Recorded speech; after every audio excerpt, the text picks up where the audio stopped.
তিনি ছিলেন এমন একজন যিনি কখনো কোনো যুদ্ধে হারেননি। শত্রুরা তার নাম শুনেই কাঁপতে থাকত, আর চোখের সামনে পড়লেই থমকে যেত ভয়ে। নাম খালিদ ইবনে ওয়ালিদ রাজিয়াল্লাহু আনহু।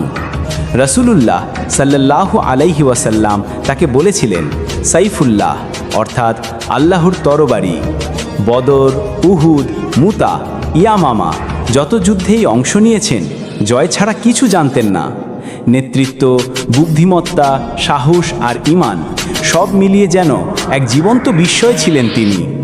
মৃত্যুর সময় বলেন, পুরো শরীর খোঁজ করো, যুদ্ধের কোনো অংশ বাদ নেই যেখানে আমি আঘাত পাইনি, তবুও আজ বিছানায় মরছি। আফসোস, আমি শহীদ হতে পারলাম না। যেন কাপুরুষরা লজ্জা পায় আমার মৃত্যুর কাহিনী শুনে।